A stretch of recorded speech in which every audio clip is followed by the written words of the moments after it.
too early. Hold on. We don't got the, we got the ladies here. All right. The ladies are fashionably late. Also, I will let you know, we can start the pod whenever you want. Because was Agekk supposed to join on this one? Yes. Yeah, but I think they're late. Okay. So I think. Well, I've been messaging them. They thought they got the date wrong. They thought that you said that it was on the 18th, and they're busy right now. They can't make it to this one. So whenever you're ready, we can start. It's so funny when I saw the announcement, Josh. The list of people, all of our names start with A. Yeah, I said it's Josh and the A's. Yeah, everybody pointed it out. Okay, sorry, I am the black sheep. Okay, well then, everybody, I think, hey, yeah, might as well we start now. Hi, everybody. Welcome. And this is a name that I kind of just put on the fly. Welcome to the first ever Proxies podcast. Yippee! Oh, yeah. Yippee! Yeah. The Proxies podcast is so good though, because it's alliteration. Yeah, I was cooking up that one for a little bit. This podcast is going to generally be about version 1.5. We're going to have multiple podcasts down the road, bringing in out guests and generally just talk mainly about Zenless Zone Zero. Let's, I guess, go around and start introducing ourselves, especially for those who have never met us before, because you know, we are quite all over in terms of the socials, so I think a reintroduction might be in order for a lot of us. Let's go alphabetically. All right, okay, the A's. Hey, normally the host has a name. You pick. Normally the host picks a name. You pick. Age, yeah. Hello. I'm Age. I am. Oh God, how do I introduce myself? I play gacha games. You could probably tell based on my involvement in this podcast. And yeah, I like doing reaction videos on YouTube and singing covers now and then. And just I am known as Yap KK by my chat. That is all. I have endless yapping. That's my specialty. It's lovely to meet you all. Did your chat just say furry, KK? Yo, your chat is misbehaving. My chat's lying. My chat's lying to you. Okay, they're all liars. These are slanderous accusations. All chats are full of liars. We know full of liars. Hey, ALG, would you like to introduce yourself? Yeah, sure. My name is Average Luck Gamer. I make cool videos about Zenless Zone Zero on the internet. You can see them on YouTube, and this is my first time like talking in person to all of these creators here, and I've watched all of your stuff before, guys, and it just feels really crazy that we're like chatting now, and it's very cool. I'm excited. I think it's time, you know, I think it's time to, you know, bring more creators together in different types of capacities, especially for 2025. So yeah, I'm excited. Very cute. I'm excited. Yeah. Yeah. I think I'm not counted as an average luck gamer for Zenless, at least. This guy's big luck, fun. Man. I swear. Literal, they script it for this guy. He's the hero. My account is actually I have a dev account. Yeah, I have a dev account. So everything's bugged. But yeah, hello. My name is Azrial Vanity. I also play gacha games. I first started with HI3 and then Genshin and then Star Rail. Which Star Rail I did for a really long time, and then I kind of dropped it for Zenless. Zenless has had me by the throat and any other, like, my entire body for about 2 years now, since the very first beta. And then once the game actually released, that's pretty much been the only thing I've uploaded. But I mainly cover lore for Zenless, so if you're interested in lore, then there you go. But I always stream my playthroughs of the story and events and stuff like that. And I also do lore discussions as well. It's called Fairy Radio. And I had a guest on. I had Agekk on, actually. But before that, it was me. But I would like to have more guests on like this. But it's just a community-driven lore discussion stream where we just talk about anything Zenless lore. I'm glad to meet all of you. I've interacted with everyone except ALG here, but I think this is the first time that I've actually spoken to Age in a VC. I did was lurking in chat on the Bizarre Brigade. Yes. Hello.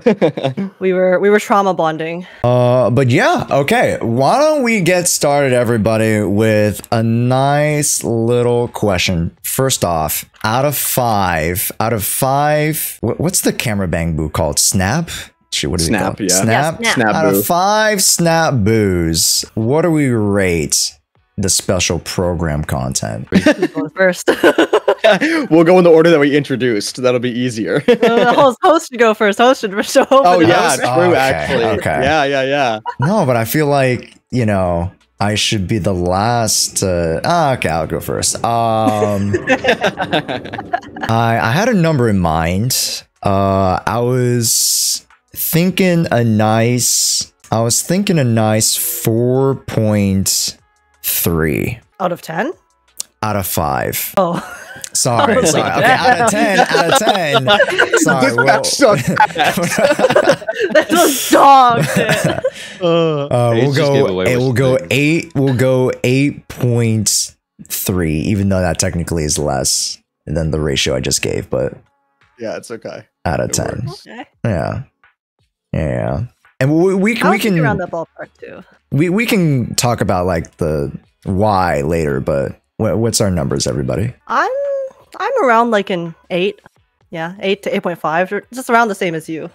Yeah, I think I said on stream today it was probably either an 8.5 or a 9. And the only reason why it's not a 10 is because of how good last patch was. Yeah, I think it's hard. That's like literally it. Yeah. It really is, but they did a great job. 6 out of 10. Oh, okay. It's good. We'll get into it. Okay. Yeah, it was fine. Yeah, we can get into it. Yeah, I mean, why don't we go kind of like stepwise? I feel like would also be a little bit more helpful, like structurally, because knowing us, all streamers, we can go on like millions of tangents. So like we can kind of go through like the general breakdown of how they presented it too, and then we can kind of like mention our thoughts on it. So I want to talk about the trailer and more specifically like the known characters. We can talk about the extra Easter egg characters in a bit. I know we're all excited about that. So we'll save them for later, but our thoughts on the trailer, the story, the kind of general outline of the patch. As Zenless Zone Zero, it's been a game where it's kind of outlined its releases around these factions, right? Which is somewhat a little bit more unique against some of the other games where they generally have like, let's say Genshin, right? They have Natlan. They have one patch or one whole like long, patch to do it all. Versus Zenless Zone Zero, we've kind of been these little more micro factions of sorts. First question: How do we feel about the Stars of Lyra? Not great right now. Ooh. So here's the thing: like as I tend to focus my content not for whales and dolphins, but like with every faction that we've had so far, we've had like quite a lot of exposure to them in game. Like even just with Section 6. Like you knew with Section 6 that if you got Yanagi in patch 1.3, that you were going to get Haramasa and Miyabi in 1.4. But with the Stars of Lyra, we haven't seen anyone else. So I think as a faction, it's probably the weakest so far because we only have 2 characters that have only just been introduced, And I think that concerns me a little bit, like for a low spend player. Because there's no if you were hyped for Section 6 Miyabi, you kind of had an indication that maybe Yanagi was going to be good with us, and maybe you should get Yanagi because they're all part of the same faction. But with Stars of Lyra, it's as cool as Astra and Evelyn seem at this point. There's a little bit of me that's like, what? Where's the rest of them? Because every faction so far we knew. Yeah, we knew all the characters, and this is the first time where we've only had like half a faction without knowing who the rest of them are. So as a faction, I'm like, they seem okay so far, but it's tough to kind of think about where they are as a whole. Okay. And I think it's also different from the Soldier 11 situation, since she is a standard character that the game released with. So she is a lot more accessible as a whole for people who are interested in Obol Squad or like the future Obol Squad stuff. Like that was one thing that I also was kind of thinking about. I feel like it's a bit hard to judge who I want to pull for in the faction because I only have the first 2. Like we all know that Astra Yao is the first limited support. So she's kind of gonna fill that role of, she's a must pull, right? Since she's the first limited support. So she like does these things that none of the other characters can do. So Like a lot of people are probably going to pull for her for that particular reason. But then what if, you know, if the future characters come out and then that actually just changes our perspective on who we actually wanted to, like the type of teams we wanted to build. Oh, that's fair. That's fair. It seemed like you were also going to go in a different direction before we went into that particular like aspect or lens of it. I don't know if you wanted to touch upon like a different point about them. Well, for me, I mean, because I honestly, I don't pay as much attention to actual like kits and stuff and building teams, things like that. I mostly pull for the characters that I enjoy in the story. I'm much more of like a simp kind of player. Yeah. So like on that that's sense, what it they is want. kind of Yeah. similar. Yeah. But I still have like similar sentiments with that particular point because like I mentioned this before when we saw the previous characters, it's like I'm really curious about the upcoming characters too. Since we haven't seen like even a hint at who they could possibly be, at least with the other factions. Yeah, sure, most of the characters were kind of like in the game on release already, whether it's through the story or whatnot. But I feel like the fact that we haven't seen like any inkling of them until I guess maybe the new story comes out 1.5. What I'm really hoping for is that they'll actually show us some of the new characters within the story, which it didn't really seem like it was going to do. It seemed like it was going to be mostly focusing on Astra, and Evelyn. That's why I'm a little I'm not too sure about I think they will because it was the same how like in this most recent patch I didn't expect there to be an entire epilogue like including Astra and Evelyn to like introduce them. But like with the fact that like you guys have said we haven't seen I actually went on a rant about this on Twitter the other day, but when like you mentioned the Sons of Caledon were the last faction that we knew of. This is like the first faction that's coming out that we haven't actually seen before. And even when the Sons of Caledon were being like drip marketed, when they first drip marketed, I think it was Lucy first or Piper first, whichever one. They actually did update the website and they had the banner for the faction, which means we got to see 2 of the other characters. So design wise, people knew others were coming. They have not done that with the Stars of Lyra. And to be fair, even with the Sons of Caledon, the only thing that we got outside of game ahead of time of the Sons of Caledon was that banner until we started seeing them show up like in game, which you didn't even get to interact with them. They were just there as a little NPC model where like you could find Piper and she's like, I want to buy a lottery ticket. It's like, okay, she likes to gamble. But we didn't see Caesar at all. I don't think she showed up in Lumina Square or 6th Street at all until she was drip marketed, and then she was in the PubSec event where they actually like showed up. Her and Bernice showed up like in game. That's where the glitch was, where Bernice had the bald thing. Yeah. There was that hype trailer at the start of the game, though, if we remember, and that had all of the Sons of Caledon in it, and Caesar was featured quite prominently there. So we did see her. We just didn't necessarily know what happened. In the silhouette, it was the silhouette. Yeah. No. I remember. No. I know what you're talking about. Like one of the, they were riding all through the tunnel, right? That one, really quick. Yeah. I think it'd be nice if they could maybe do some sort of teaser like that. I know, like that was when the game released, so it's easier for them to just show a bunch of the different factions at once. Yeah. But I think whenever they release like a new faction, even if they don't have like the solidified like designs or whatever, like full or models fully done yet, I think it'd be nice if they could include like small teasers like that for the entire faction so people can still have an idea of who to look forward to, and then people can also kind of like see like because you can learn a lot about a faction from just how the characters look, right? And then you can start like theory crafting all those little fun things, but it's just hard to do that when there's like nothing. But did you like the way they did Astra? Because I did like the way they teased Astra. Technically they did do it like their normal way. Evelyn was the one that they just like straight up fucking dropped out of nowhere. They just like had her in the trailer and was like, yo, hot woman. But technically also the way that they did like market Astra, you would have to pay attention to the lore to realize that was Astra. Yeah, because like they had posters, they had a lot of stuff, I think, in between the lines within the entire like world building from the first couple of patches that kind of hinted at their presence. It definitely was a thing where you had to dig a little bit deeper. But 2 things, right, that came up kind of in that conversation.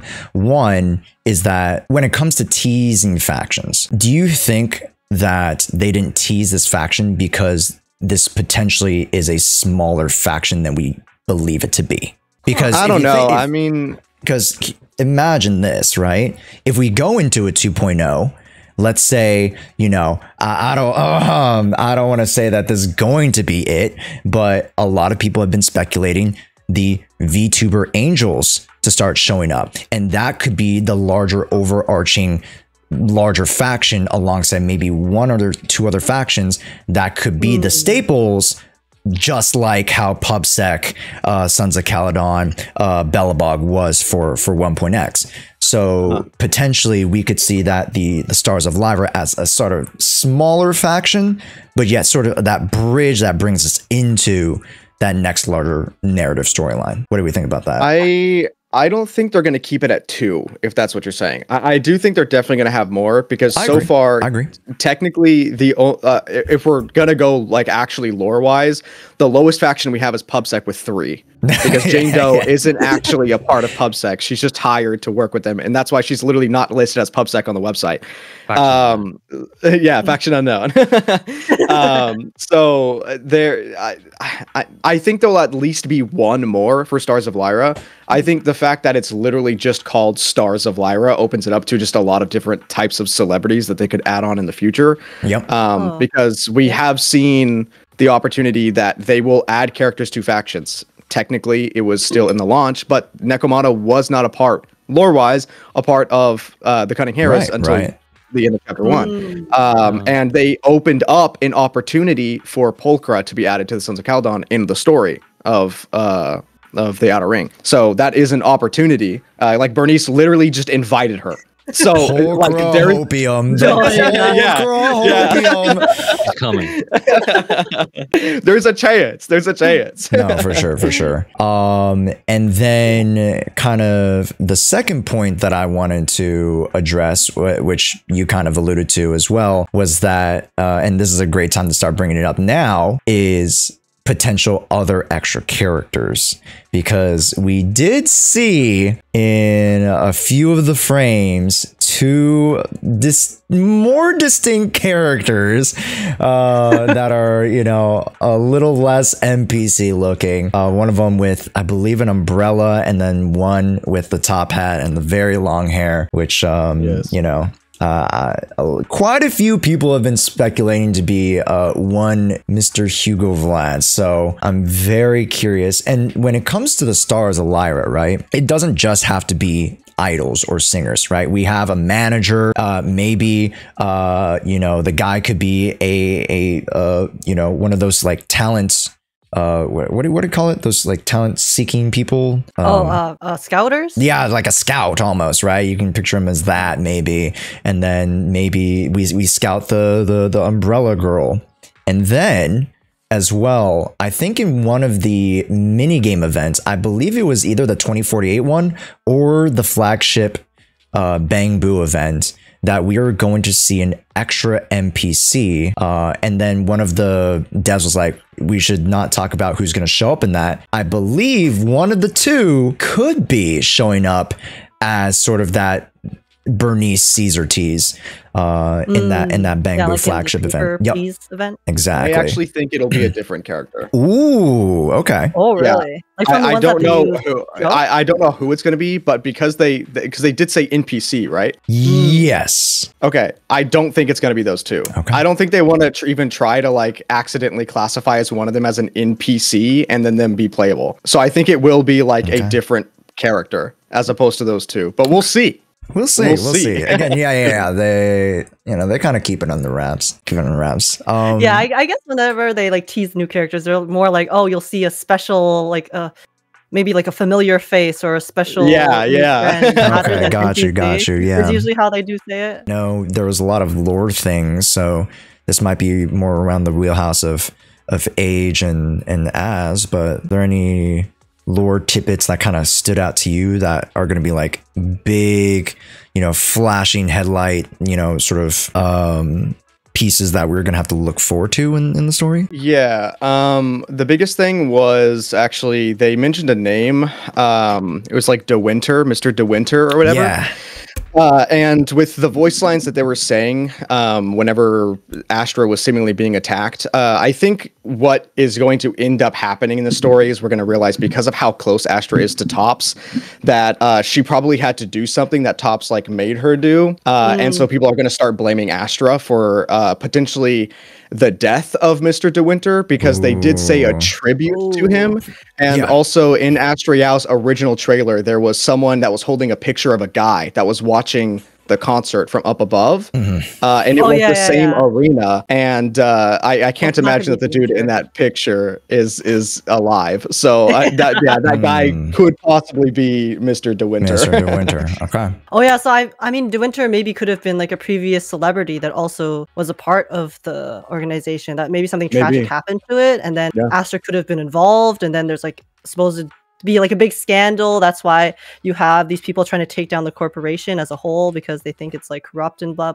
And then she's like the figurehead of it, right? So because Tops is well known to be corrupt, and the fact that they are keeping celebrities so close, it's very, very easy to use those celebrities as a scapegoat for anything that goes wrong. And you know how everything is. You blame someone, and they immediately are like, get their ass. For sure. So then all the heat is off of Tops. For her just being a celebrity, like there's clearly something deeper going on there.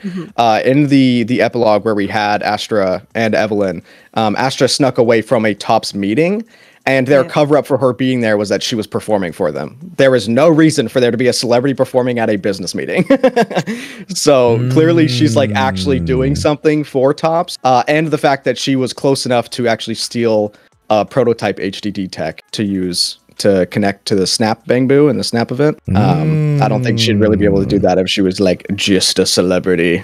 And there's definitely something going on with the mic that she has going on. Yeah, she like slid like a CD looking object on it. It's so cool. She can play tracks. She puts CDs in the it's like a CD player. Yeah, and so she gets she can like sing the track at the same time. Yeah, and she manipulates ether with it, because music, as you know, with like disk drives and stuff like that, we know lore-wise, music will actually manipulate ether. And so that's what she does. Is she manipulates like ether aura. In the Azrial trailer, you can actually see, it seems like they're in a hollow. There is like ether waves surrounding her as she's like singing. So it's even when she uses her skills, she kind of has like an aura around her. When she's on field and you swap to the other character, I think when they're showing the skills. Welcome to my world, bitch. I think it'd be nice if they could also like, on top of all of the things we just talked about in terms of the story, it would also be cool if, regardless of how Azrial's involved with Tops and their under the table happenings, I think the entertainment industry being corrupt and messed up it's not something new to most of us. We all understand that a lot of bad things can happen behind the scenes when it comes to celebrities, especially when they get involved in this kind of like industry very young. So I think it could also be interesting if we get to see some of her backstory and how maybe like whether we don't know if she joined them while she was young or not, but just like the overall, I guess, effect that being in that kind of job can have on someone, regardless of your age. I think it'd be also nice if they brought up those themes. So that would also be new jeans. Yeah, no, I agree. That would be cool. They because they did mention that Azrial was technically like Evelyn's first like family. So I think it would be cool if they potentially literally had her training with Astra since they were kids. Ooh, and they like technically like grew up together. Yeah. But yeah, we'll have to see. I'm sure the EP or teaser will give us something. The Twitter account's gotta give us something though. Now we're gonna move a little bit away from story and stuff, talk about more of the hands-on content, that being of course the combats. It's Robin 2.0. Robin 2.0 is a great way to put it. How are we feeling on a scale of like, maybe we'll go 5 again, 1 to 5 about Azrial's kid. We'll start with Azrial because we don't know too much unless you look at leaks. No. Well, I mean, they showed a good bit off. They really did. They showed a majority of it. But she's the first healer, so yeah. I am curious how much healing it actually is. Yeah. Yeah. Because one of the things I was worried about was if they end up adding, if they end up adding like more healer characters, I feel like that could affect the like difficulty or experience of fighting some of the harder content in Zenless. Because I think one of the big things about Zenless's endgame content is that it's quite punishing if you don't play properly. So if you have a healer, I always thought that, you know, if they end up adding healers, it might kind of negate that, because then, oh, it's like you get hit, just heal up with your next skill. But because it's on her ult, and ults are a bit harder to get, I think, you know, I'm not as worried as I was otherwise, but it'll still be interesting to see like just how much it does, and how much it actually affects the gameplay when we do try her out in the actual combat. So, but to answer your question, on a scale of 1 to 5 for Astra, I'm really not that like excited for her kit. I am mostly excited for her story. But I mean, her kit looks cool. I think the little dodge where she splits into like multiple like mirage copies of herself is sick. But actually, like full on kit wise, I do think I'm not a meta guy. I don't know shit about meta. Like I said, I don't build characters at all. I don't care about meta at all. But the fact when I heard that she could make quick assist be chain attacks, I was like, okay, that sounds a little broken. I'm not gonna lie. That does sound a little insane. So anyway, I would give her like a 3. Yes. Yeah, her I think it's her ult. She like the first 2 quick assists after her ult become chain attacks. Yep. Oh wow. Correct. Yeah. LG, what was that? I give her like a 3. Yeah, I think I would like, if we're at a 5, I would put her at like a 4.5. She's the most exciting character from like a meta perspective that we've had so far, because she's going to shake things up in a way she could. Like, it depends on her multipliers, on her kit, on her scaling, which we don't know yet because we don't look at leaks. But if the heal is like substantial, then do they start making content that's harder, that requires that? Or if the heal is not that substantial, but like the buff that she gives is really big. If it's bigger than Caesar's buff, I think she'll be a must play. That would be crazy. Yeah, I think from a meta perspective, I kind of have to agree with you. I would say it's up there. I low key want to give it a 5, but just because of that interesting factor of it all, right? The stars of Astra not only bring a larger meta impact, but they also bring in, you know, a slightly new mechanic, or excuse me, I should say new mechanics revolved around the chain, right? For Astra, it's the 2 quick assists into the chain. Evelyn, which we'll talk about later, is the stacks into the chain. So utilizing the chain separately, aside from having it being more synonymous with just a smaller ult, I think it's going to be incredibly interesting. And now it opens up this sort of pseudo ability that we don't necessarily have to press an extra button for, but more so gain through proper gameplay, right? And that's kind of what devs want to see from their players, right? This ain't your button mashing game no more game. This also opened the door for more on-field units, because thus far, basically all the units have, you know, like the one that's on field is the one you're controlling, right? So Astra's the first one where she's actively going to stay there, even when you swap to someone else. So I'm curious as to how they're going to move down that path with future units, whether it's like supports or even maybe, I don't know, that maybe they'll have like on-field, off-field DPSs. So that would be cool. Or a defense unit that stays and blocks a hit. Yeah, that could work too. Or like like a little sentry turret or something. I don't know. That'd be interesting. The summon meta. Yeah. I also wonder as well with Astra, because of her like ultimate tying in with the like the heal. I wonder if like her being on field will help with her decibel generation, because now that everyone can build up their own ultimates, if she can, if she stays on field and that counts as her staying on field for longer, then her decibels will go up faster, and then you'll get your ult back way quicker. So I'm super interested to see how that works, because like we said, it's kind of she's kind of the first character where you're going to be able to switch, but she's going to stay there.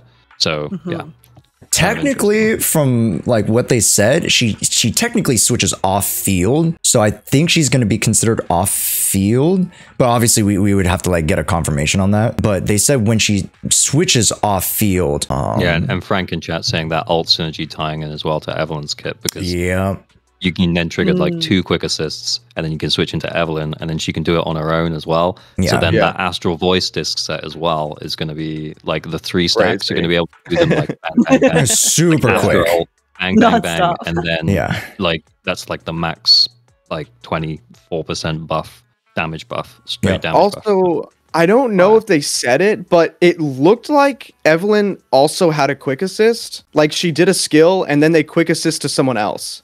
Maybe I'm. Was that the thing where she like leashes them? Yeah, I mean she leashes them.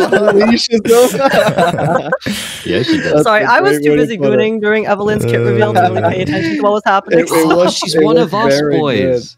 It was very good. But the one thing I do kind of want to know, in my opinion, I still feel that Caesar King's shield way more accessible, and well, obviously I don't have the numbers yet, but should relatively be stronger than the sustain of an ultimate heal, unless the ultimate heal like heals percentage of her certain attack, or I don't know what it would be, but some of the big problems with Caesar though is that she can't buff more than one character at once. I think she can on a certain mindscape. And some of the big problems with that, like particularly on a Miyabi team, is like when you quick switch on Miyabi from like Miyabi to like Yanagi, for example, while she's doing her big charge attack, then the Caesar buff doesn't then stay on Miyabi for her to do that big charge attack. So if Astra's buffing the entire team, she is undoubtedly like Miyabi's best support, because it means that then you can quick swap to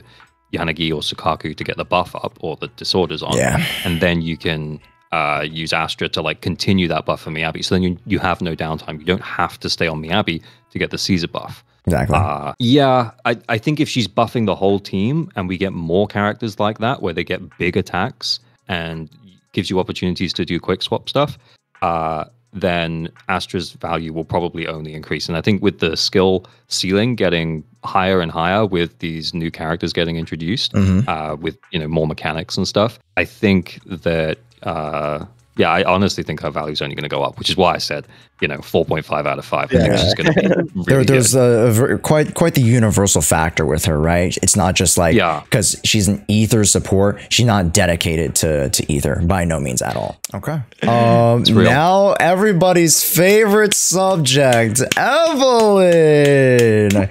Yeah. So we're all pulling Evelyn. That's great. Yeah. Oh, I don't know. I don't know. I'm not committing. Yes.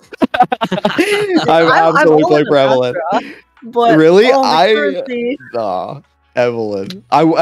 My plan was to get Astra and then get Evelyn and Evelyn's W engine, but then they put my name in Astra's W engine, so now I have to get it. Unfortunate, my guy.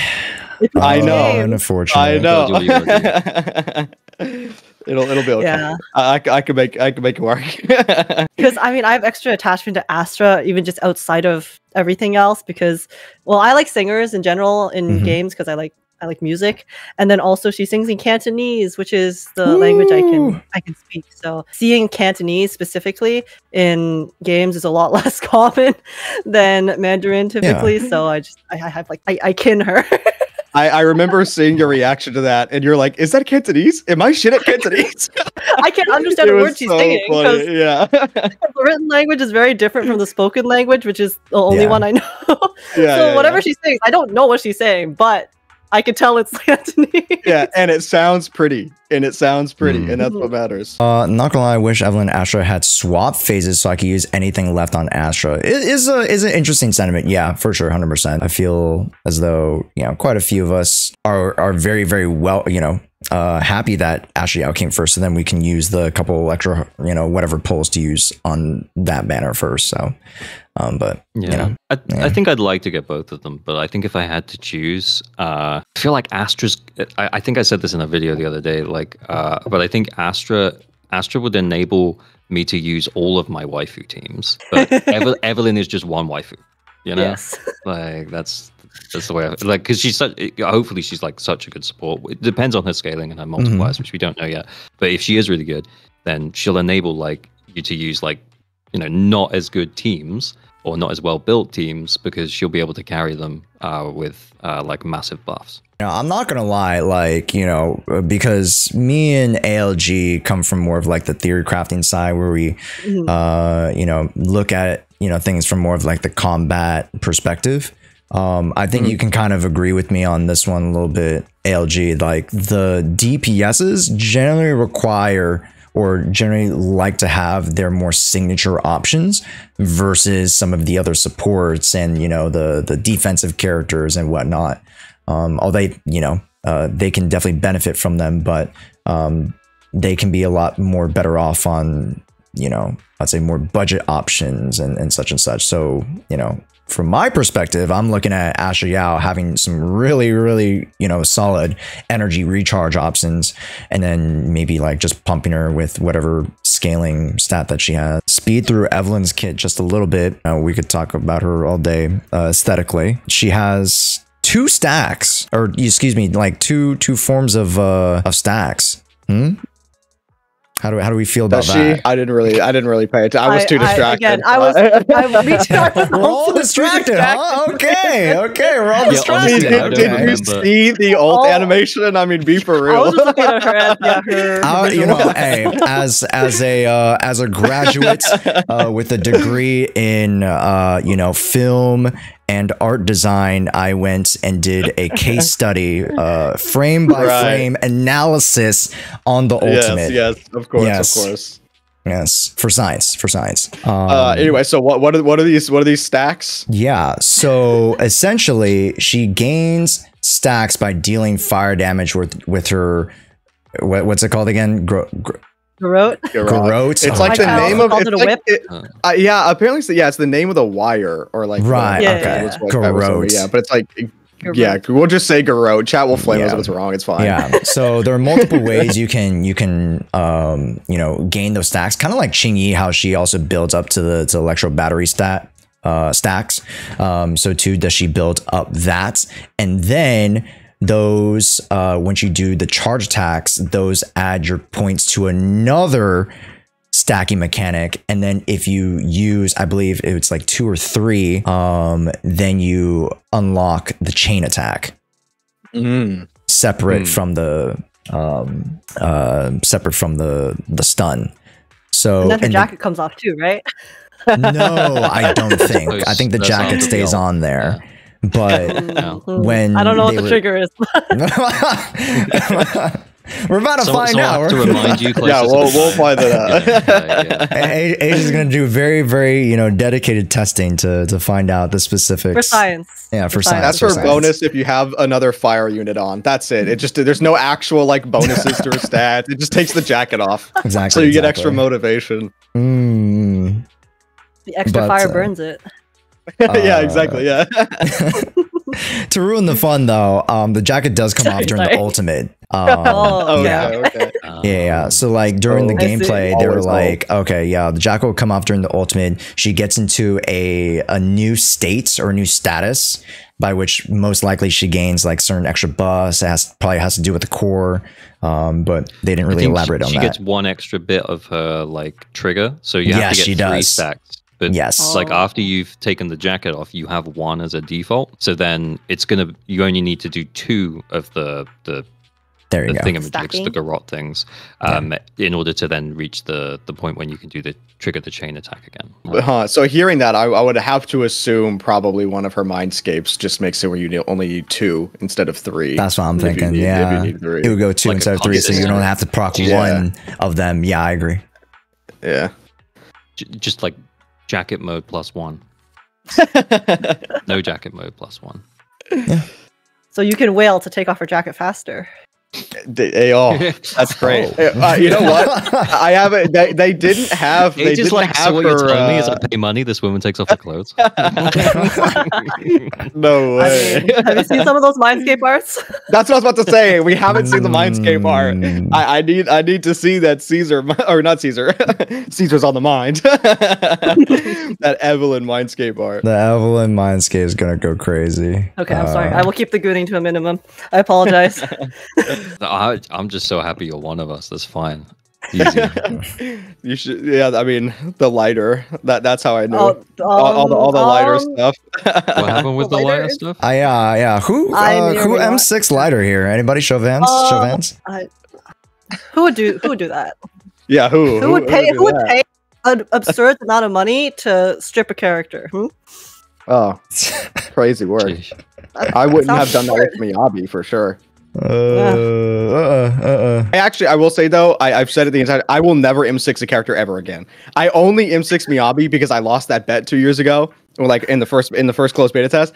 That is the only reason I did it. I will never ever M6 another character.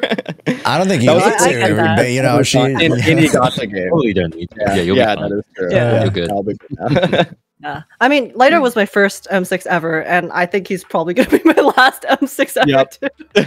I just, you just want to experience it like at least once in your life, and then after that, I'm good. I got my PNG, and I'm Void Hunter. I'm chilling. But yeah, since like I said, I'm not really a meta guy. What I can say from Evelyn's kit, at least, her animations are actually so good. Like, but besides her, no. Like, I'm talking like from a literal animation standpoint. Like I don't know what it is. I don't think it's her chain attack, but the one where she's like running so fast, she's like slanting to the side, and she's like running in place for a second to catch herself. That shit is so gas. I looks like the one where so smooth. Yes, any of them. Like on her heel, when she catches it on the heel. Yeah. So cool. It's so good. Like her animations are actually top tier. I actually think now that we're talking about it, yeah. I mean, I don't know if this is a hot take, really cool. But I actually think like Astra Yao's animations are kind of mid in comparison to a lot of the other characters. Agree. They're like, pretty. She's just kind of standing there singing, you know. But yeah, she's not doing much. Just like stepping back, like. Doing little groove, little jig. Yeah. And like, let's be honest, when you're playing at 100% speed, like, you're not seeing any of that shit. Like, you're pressing E skill and you're bringing her out of there. You're bringing her ass out. Yeah. And kind of to that, like, my kind of awakening for the animations was Bernice. Because like the weight of the twin flamethrowers, I was just like, yo, I feel this. Like, I'm carrying it, That's what I was saying in the beta with like a completely different direction. Not that awakening. No, it's all right. In the beta, awakened like, right. They're very, very good at translating weapon weight, which is huge because that's actually one of the things that I hated about Genshin was they're swinging claymores around like it's literally a piece of paper. But like Kolita is actively like throwing her body, like you can do, if you look at any of the animations, like they are actually having to counterweight themselves for most of the attacks that they're doing, and that's it. That goes right in with Evelyn, with her like running in place from how fast she's going, and she's trying to not like fall on her side. And a bunch of people. Piper, Piper's great. Yeah, because like she kind of wobbles a bit when she's spinning too, so it feels really real. And she's actively diagonal while spinning, like just straight up diagonal. It's so good. Well, I guess that wraps up with kits, and then I guess we'll kind of end it on events and other miscellaneous stuff, qualities of life, any standout points. I guess we'll kind of just generalize this a little bit more. Any standout points from those particular things? Maybe just one or two from each of you guys. Absolutely. Fishing, 10 out of 10 game. like are we being for real? Like I thought the game couldn't get any better, and then they added fishing. Like that is all I needed. That's all I needed. I'm standing on that pier for hours. You love it or you hate it. You love it or you hate it.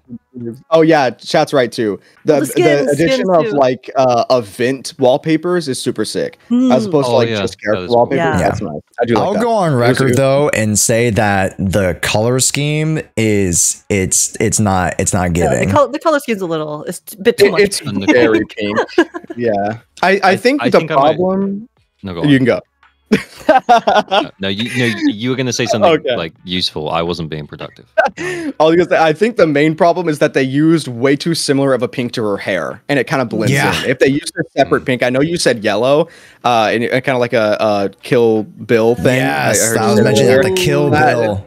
Yeah, that would have been cool, but with the pink aesthetic that they're going for, I think they definitely could have just toned, like made a darker pink, and it would have looked a little bit better. But it's a free skin, so I can't complain too much. I think I'm gonna stick with the OG skin. Yeah, I just saw the chat messages like exactly what I was gonna say. Nicole's skin removed her Abuba. Again? They nerfed her. They nerfed her. When will she get a W? Exactly. Don't worry, she'll get an S rank eventually, and that'll be the uncensored Nicole. Trust. S rank, Nicole, and Envy on the way. Ellen skin should be the free one, and that's an interesting point because the Ellen outfit has very much been a part, and very like the assets have already been there since like day dot basically. Now getting the skin here, I understand it because it's revolved around like, you know, the rerun. It's revolved around, you know, just the new skin package or bundle, whatever you want to call it, now that they're coming out with skins. So like, oh yeah, why don't we just toss in one more skin and it be Ellen Jo, I guess, just because she's rerunning. But how do we feel about the reused Ellen Jo skin? So I know it seems like it's reused, and while you are correct, the assets have been in the game, they have not been animated for combat. So like they would have to actually go through and reanimate stuff. Like they can't just slap the skin on and call it a day. So there was actually work put in behind it. Honestly, I think where it really comes in is how much it costs. Because I think the Astra Yao skin should not cost the same as the Ellen, even though it probably will. But I don't think, because I'm pretty sure it's the same way with Genshin, right? Any like 5-star or S ranks, I don't think they're ever going to have like a free one. Actually, scratch that. Zenless, maybe, because the devs do love us a lot. So maybe eventually. But like a normal like route thing with HI3, a lot of the skins for like the Hershers and whatnot, they're paid. Or like a gacha skin. Yeah. So as long as it's like, hopefully they don't add in gacha skins. I hated that at HI3. Please don't bring in gacha skins. But anyway, I'm okay with it being paid as long as it's not like $30. If it's like $30, I'm probably gonna buy it anyway. But it shouldn't be that much. But it shouldn't be. Yeah. I think for Ellen's skin, see, I think she looks really cute in her school uniform. And again, yes, we have seen her in that outfit quite a bit. But at the same time, I feel like if you compare Ellen's skin to honestly, even just looking at it by itself, it doesn't look like it would be, it should, like you said, it should not be the same price as the Astra Yao skin, because the Astra Yao skin design-wise is just so much more complex and is so different, right? It's a lot flashier, and sure, you can have less flashy skins, but I think it would have been nice if they could have added a little bit of customization to the Ellen schoolgirl outfit that wasn't just the, you know, the shirt and then the skirt, because it does look a little bit basic on its own, especially when just looking at it as like a design visually. Like, yeah, it's cool. It'll be cool to have the animations and stuff, but I just don't think it's like comparable to some of the like fancier skins that will probably come out in the future. But again, we don't know how much it costs yet, so we'll see. We'll see about that. If they did the Ellen skin on that art that they did for her agent mission, that would have been worth. The one where she's wearing like the beanie or whatever, that one was sick. Yeah. I'm just trying to think about like skins and other gachas and stuff. And it's most commonly that they do it for like 4-star characters or A-rank characters, because then most of the player base has got them. And I guess because we're so early on in ZZZ's life cycle, like they don't want to do it for like an S rank that maybe people don't have, especially because she only ran right at the start of the game. And everyone gets Nicole for free, so it makes sense that Nicole got the free skin. I just wish Nicole's skin was like a bit better, you know. But, that's fair. That's fair. Yeah. And also, we don't know how much it is. If it's like a few quid for the Ellen skin, that's fine. I say quid, but if it was a few dollars, a few bucks, Americans. But yeah, if it's not much, then I don't think it's that bad. But I do agree, it's quite plain. No, to my point, to kind of counteract, like, oh, instead of lowering the price or, you know, having the price more, you know, within the budget, if it is going to be, you know, $20-$30, justify the price, maybe add effects, like, you know, instead of just having the model rendered, like, oh, you know, for the school outfit for Ellen Jo, maybe instead of like whatever particles like fly out. Maybe it can be like, you know, little rulers or little math equations or something like that. Or like, you know, for Astra, instead of having your regular particles or like the regular color of your things, maybe it can be, you know, because her dress is black, maybe you can have like black stars or something like some flying out. I don't know. Noir style. Yeah. Like, yeah, exactly. Have any of the 5-star Genshin skins changed the effects? No, right? I don't think so. Oh, really? Technically, yes. Yeah. Was it D-Luke? It was D-Luke, and it turns the fire more red. Nice. Let's go. Wow. I will say, I'm pretty sure now. Okay, this isn't true for all of the skins, but most of the skins that change the effects in HI3 are gacha skins. So if they do ever do skins where it does change the effects, it will probably be a gacha skin. You know, or the lottery, scratch off. Oh my god, have you seen the lottery scratch off wave the skin? They did that for some of the May skins. It's oh my god, it's awful. So you have to like get keys or like the scratch off tickets, right? And it's like a 4x4. And then whenever you have, there's like one thing that will let you complete the scratch ticket. So if you get it, right, then you can go on to the next one. The skin, it doesn't become available until the 5th scratch off. So you have to do like, if you're lucky and you pick the first one, like 5 times in a row, then you can get to the scratch card that has the skin. And then you have to scratch for the skin. But if you're really unlucky, then it costs a crazy amount of money. Because you could get so unlucky that you have to scratch off the entire board every single time. That's ridiculous. It's not fun. It's not fun. I beg of them, please, no. Yeah, don't do it, please. Yeah. So, but that's actually money farming, so far as skins, I think that kind of you know, kind of encompasses pretty much all the aspects that we kind of wanted to look at it, you know, the different angles in terms of the skins. Any other highlights for like the remaining content? Yeah, or just you know, any of the I don't know if there was any quantities of light that popped out to me, but yeah, go ahead. I mean, there was one, it's like a really small quality of life, but it grinds my gears whenever games don't have it. It's the, you know, when you go refill your energy to just do like one stage, and then usually it just sets it to the default of 60. So then they change the quality of life. So now it fills the remaining, the amount you need for that particular stage. I love that to death because I hate doing math whenever I'm just trying to turn my brain off and grind my dailies. So. I just put it to max and collect it all and then spend it because I don't want to do the math either. But I mean, in terms of quality of life, it's really nice that whenever the drive disk farming now, the icon is actually on the now instead of having to like click through them and then look at the icon. Having the custom planners now is super sick.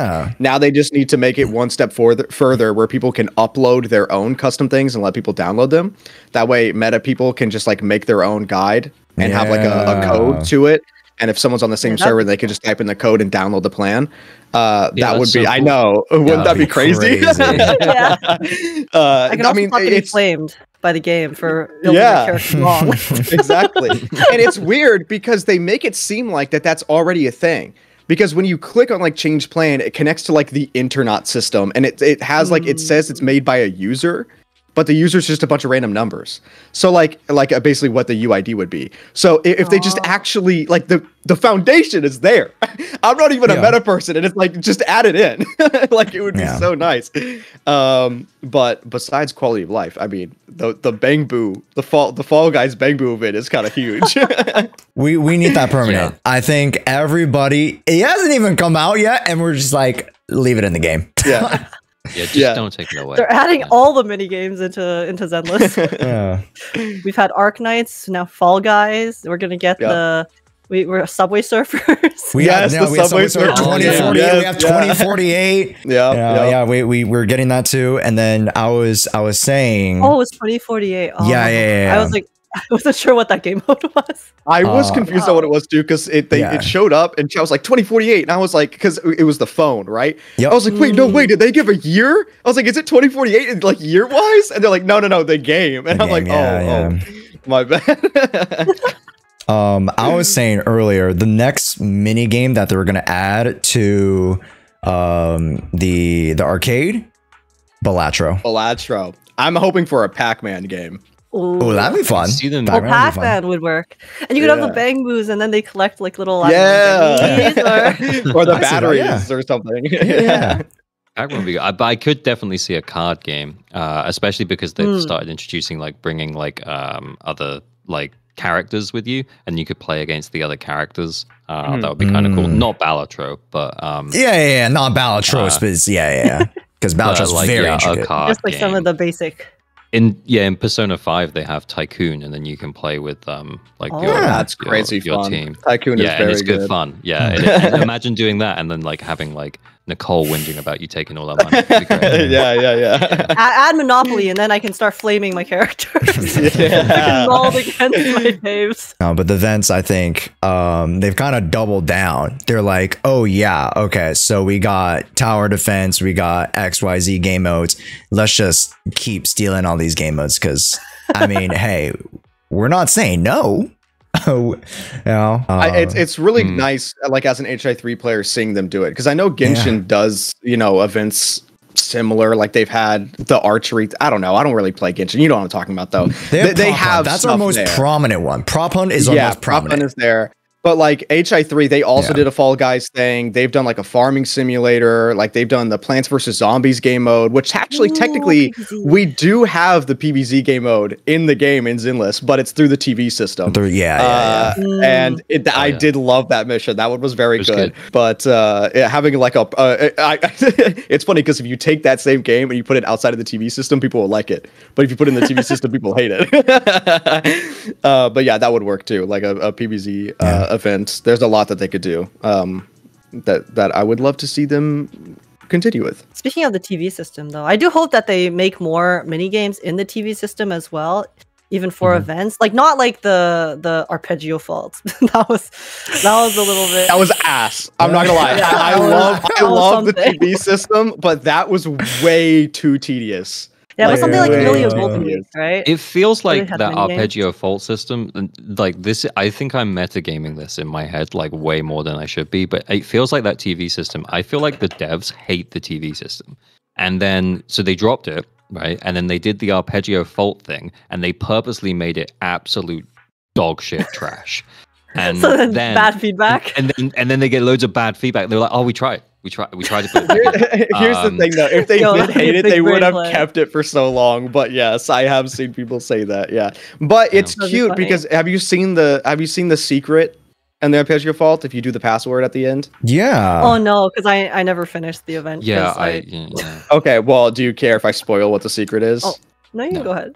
Okay, it takes way too much time to do it, but you have to like blow up the walls to spell out the letters of like the secret passcode. And whenever you do, then it zooms out and it's just a big message. It like scrolls to the right of them being like, "We love you guys. Thank you for playing our game. Like you guys are awesome." And it's just like a really like sweet message, which is cute. Cool, but you have to. Oh God. Do 2 hours of arpeggio. It takes so long. More than 2 hours. You know how long that was to get through everything? That shit was long. But I did like the what is the actual Camellia mission Golden called? Week. Was the event I really liked. Yes, that one where they had they had like different types of mini games inside the TV system, which were really like cute and sweet. And I think that was fun. So if they did more events like Camellia Golden Week, I think that'd be super neat. The fact that they don't have Camellia Golden Week still in the game, by the way, in the Chronicle system is kind of ridiculous. Foul. That and the unbelievably lore heavy relevant event where Nicole gave us the computer and you have to like delete the viruses. That was so lore heavy, and that is not in the game. It's another TV one, right? And it's not a TV one. No, it's the rhythm game where you have to like move around and delete the viruses like as you go through. Oh yeah. That's where you get the entire story of Spacebar, the guy who was in the Defense Force. We learned that there is other like Defense Force things beside Obel Squad, but when the old capital fell, Obel Squad was the only squad that lasted in the division, so that's the only one that's still there. And that's where they mentioned the Order by name. See, that's why we have. And that's not in the game anymore. That's why we have. That's not in the game anymore. So I didn't know about that. Yeah, that's like a Scaramouche event for the Genshin folk. Oh, the falling stars, or is that the one you're talking about? Yeah, the Mona and Scaramouche, Broken Sky or the False Sky. Yeah, I did play that one.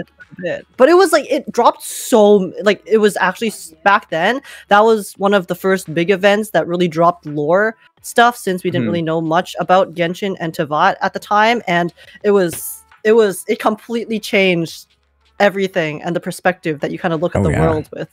And then they never brought it up again. Yeah. Mentioned bang boos. We mentioned a few qualities of life. Oh, my one little quality of life: no more first minion wave on Notorious Hunt. Oh, that is nice.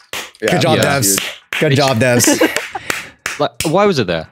Completely useless. If I'm being honest, I think their initial like design point was, oh, you can gain decibels for like whenever the fight actually starts. But there's no point. Just start us. Yeah, just start us. Just start us with like 1500 decibels or something. Like, it would work. Yeah. And then I guess, you know, one event that I was kind of keying in on was the tower event, because you guys kind of mentioned it a little bit when we were talking about Arpeggio Fruit. Dev feedback and dev testing, right? When it comes to like, oh, they like to introduce like a little smidge of something and then, you know, go times 10 with it, or introduce that whole new gimmick as a whole new thing, right? Down the road. When it comes to tower, I think we're going to be testing out some like higher tower modes or like variations, so that we don't just have after 30, it's literally just the same thing. So I think that's their way of being like, hey, we're going to limit test to see how well the players receive this this sort of, you know, new stimulus to the mode, because after tower, I feel as though there's only that 1% of hardcore gamers who go past 30 and go to 50, 100, XYZ. Yeah. So, is it going to exist alongside the like OG tower? Or no, I think it's a limited. I think it's changing. So like it's like a different season every time they reset it. I believe it should be. Yeah, there you go. Yeah. Yeah, I was gonna say I don't think it's I don't think it's a limited game mode. I think it is a new permanent game mode, but it has. Oh, okay. Excuse me. But it has like different seasons of it, so they'll change. Sorry, that's what I was. Excuse me. Weather system, so that'll be. I'm glad that's happening. Cool. Yeah, because the tower was really good, really fun. Yeah. I felt like I was playing Elden Ring again, because I had to try so hard to like learn the fight and then do the dodges properly to conserve my HP. I mean, Astra can now heal, so she'll probably be pretty damn strong in the tower. For when my community make me do that on stream. I gotta reset my tower. I'm at like 60 something. I'm at like 63 or something like that. I had to reset. I think I was at 72, and then I completed a floor, and the moment I completed it, Caesar died, and I was like, I literally have to restart now. Oh, I don't have to. So I was going in. Yeah, because Caesar, every time she stays on the field, technically, it's so annoying when you switch off of her. Oh, because the shield only applies to the active. Yeah, that happens to me all the time. It's pretty annoying. But it sounds like the floors are going to go higher for rewards, though, right? So because it said up to 50 for rewards for the second tower, as opposed to 30. So it'd be more of an incentive to push a little bit higher. Like you were saying a second ago, Josh, with the, you know, like there's no incentive to go past 30. Whereas now it's like, oh, if you go past 50, then you get stuff. So yeah, and substantial stuff, right? For the like big like I want to complete this. They added the medal. Like you get a medal for doing a no-hit run. No-hit run. Like, it's cool. I was like, damn. Because now I don't know what the medal. I don't know if you can like, as you know, now on your profile you can show like accolades or whatever. Like you can have badges, and they showed that we'll be getting a new badge, and now you can select up to 3. I think what you want to showcase. So I hope one of the badges is showcasing how many no-hit like stages you've done, just to like flex on how many, you know, how good you are. No-hit run that you've done or something. That's cool. Yeah. It would be nice. But I mean, besides that, if you want to go over the other content, I think it's really, really nice that we're getting Ellen's agent story now, because she's like the only S rank. Remember that? Yeah. She's like the only S rank that limited S rank where we dead ass don't know shit. Like we know the names of her friend group. We know she's a student, and we know she's a shark who likes to eat candy for energy. That is like literally it. Yeah, we know Nom Nom Shark. But we do know Nom Nom Shark. Yes. Which actually, there was someone who interviewed the VA. I forget her name. I'm so sorry. For Ellen, and actually, she didn't say Nom Nom Shark. It was because she mumbled. It sounded like Nom Nom Shark, but it was actually something else. Oh. Yeah, I don't remember what it was, but it's way cuter to say Nom Nom Shark. So we're going with Nom Nom Shark. We're going with that. Yeah. Oh yeah, the Evelyn Joe story was very much needed for sure, 100%. Evelyn Joe. Yeah. Evelyn Joe. That's my favorite. That's my favorite story. Syllable salad. Just putting random things in. My favorite. A little Freudian slip, but yeah, I mean. Don't worry, she's up here. always. I think overall. Oh yeah, go ahead. Oh, sorry. It's like they didn't show us this, but someone in chat, my YouTube chat mentioned that they missed an opportunity to make Astra and Evelyn have a special ulta animation, like Ben and Kaleda. I actually thought about this earlier when we were talking about like the factions and stuff. Yeah. I want them to. I've always wanted them to do this, so I'm still waiting. I'm still waiting for them to implement this with the factions in the future, but I want them to do more of those joint animations for like within the faction characters. Faction combos. When you do the ults the combos and stuff, because I just think they're so cute. They actually did say that they are. Oh, really? Yeah, I was going to say Astra? Not for them, but in general. They said that they're going to be working on actually doing more team ups within factions. Like the actual team up attacks, which is really nice because it actually gives an incentive to have the factions together as opposed to like mishmashing them. Because Ben and Kaleda's is super sick, and it's so weird that it's only them that have it. But like they did say they kind of need it. I mean, no shade, of course. We love them both. Yes. But I mean, Ben and Kaleda's could have been like a little test run to see the player reception to it before they actually like put in the effort to do it for future units. Maybe. Yeah, that's fair. Yeah. I think it was very well received though. So yeah, there's a I agree. Like, why aren't we doing it for Astra and Evelyn? Look at them. Well, I think since they said they're going to do it, they're probably going to wait until they can drop like a huge like thing and have like a ton at one time to like really mix up the like team combo. Yeah. Or so go back 2.0 and adjust them. You know what? I actually I think eventually to kind of counteract the power creep like issue that happens in gacha games, which HI3 did this for a while. They stopped doing it, but there was an augment system in HI3 where it was technically like a new kit. It was a brand new kit on the same character. You would just farm like upgrade materials to unlock different stages of this augment. And when you got the augment up to a certain level, then you would get a special skin that would make them look different too.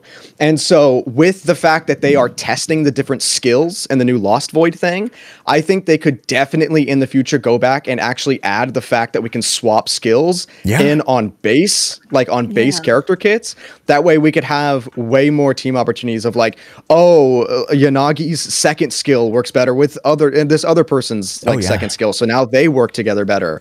And that opens up like way more team comps, and the damage is different and whatnot. So I think they could absolutely do that, because also in the first beta, it did say in the dialogue when you first unlocked agents, it said in this screen you can swap your skills.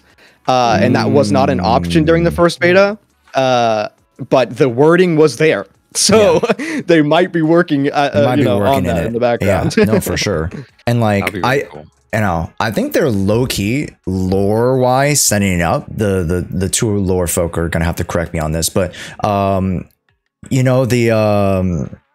recent companion holo event that we did, right, in Melanoe, the rocks, right? I forgot what the rocks are called that we collect as like little like irradiant crystals, right?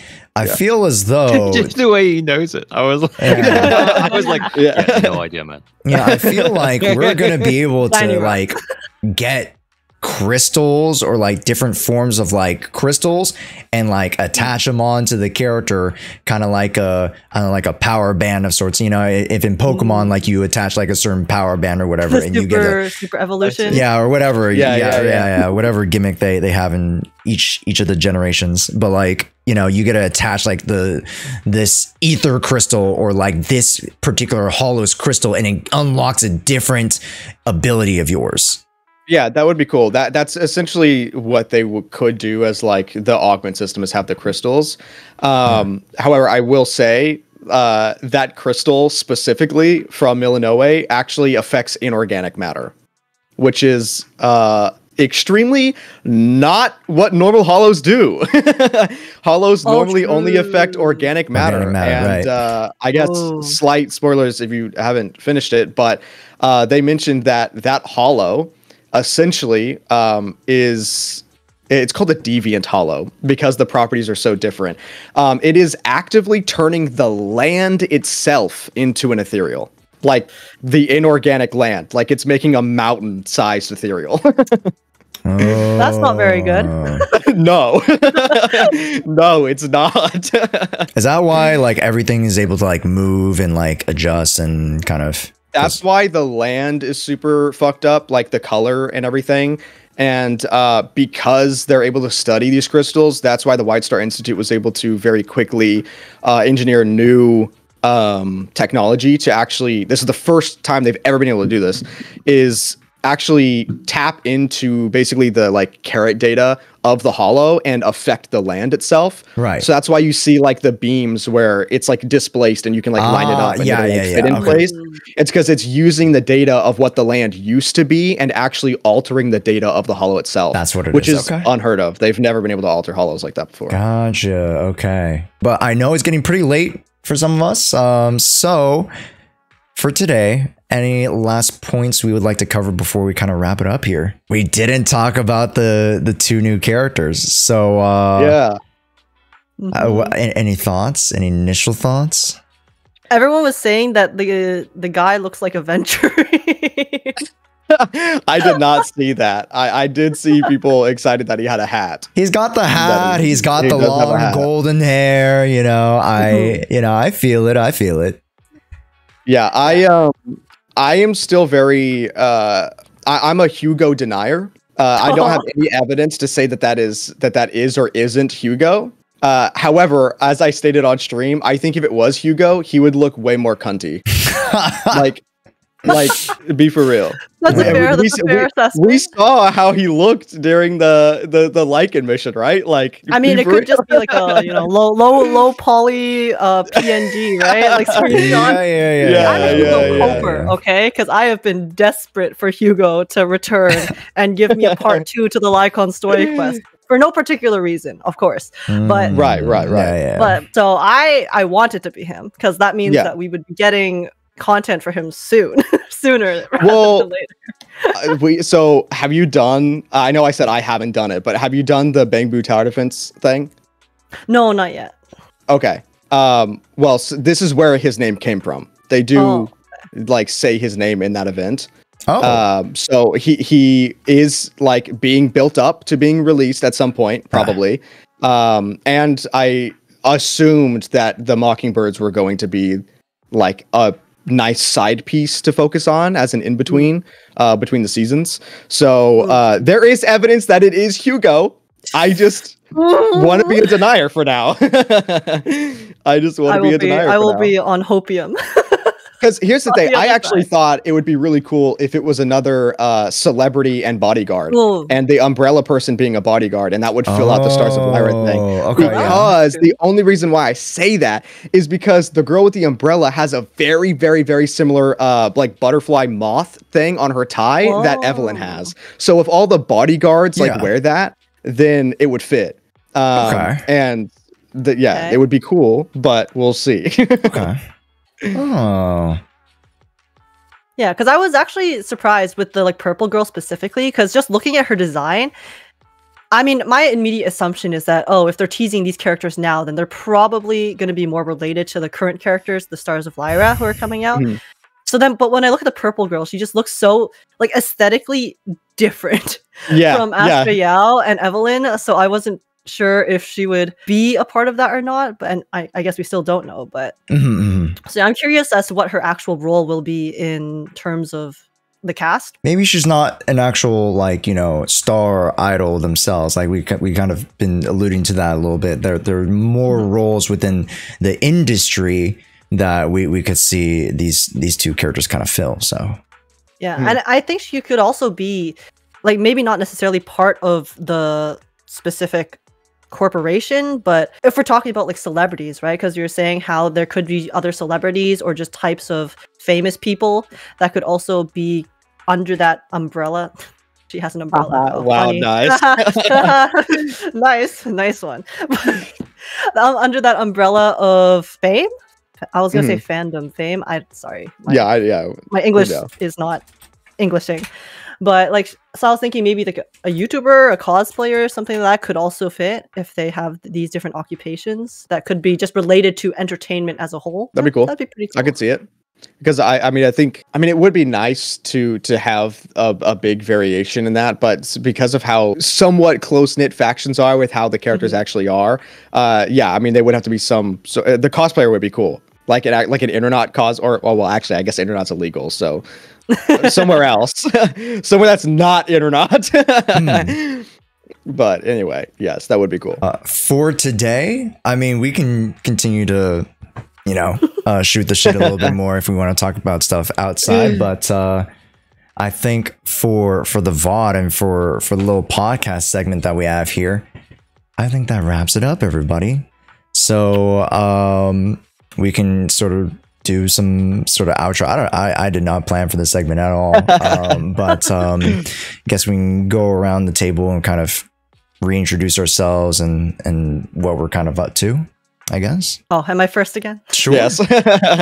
Well, I'm Age again, Agekk on Twitch and YouTube, and I play Gacha games. I play Zenless. I am the biggest Zenless shill. Yes. No, yes. I'm the biggest Zenless shill. Oh, no. Lost him. We shall see. We'll battle it out in the new co-op game modes that they're In the new out. co-op game. Yeah. But yeah, I love doing story reactions and stuff on YouTube. I also post singing covers now and then.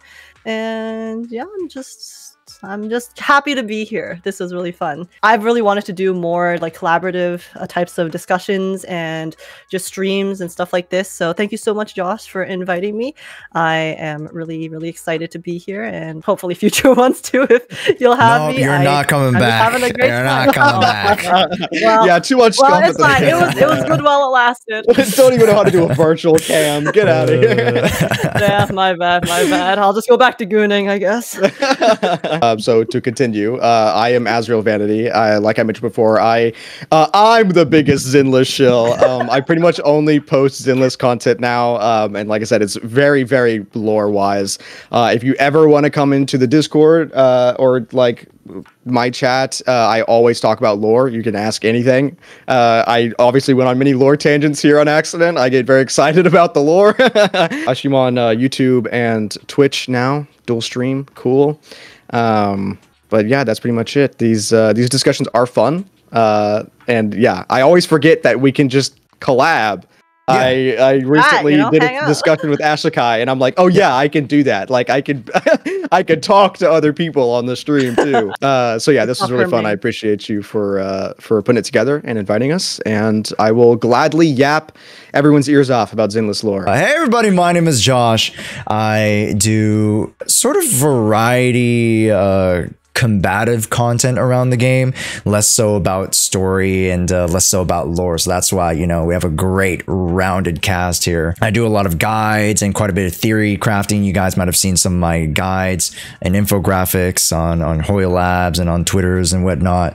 I do plan in the future of double, not double timing those, but doubling those, so that I can update some of the old ones and bring you guys all in with some really just stay tuned with my streams. My streams are mainly on Twitch, but I'm starting to, I think it was like last week, I started to actually like stream a little bit more on the YouTube side. So I'm catching up to you too. I saw that. I tune into your YouTube streams. That's why I watch you now. Now that you stream on YouTube, I can actually do it. I spend more time on YouTube as well. I need my what is it, like two average, 3 people. I'm one of them. My little sprouts. That is my YouTube stream. So 2025. This is our year, everybody. This is our year. It is. But yeah, that'll be it for the Proxy podcast. Thank you guys for joining episode 1. And next week we're definitely not having Age, and we're replacing them with I couldn't think of a name. Sorry. No. We definitely would love to have you guys back. Literally anyone. Damn, I failed my interview. But everybody, give your best NPC wave. Let's wave goodbye to the viewers and to chat and everybody. Bye bye, everybody. Bye bye.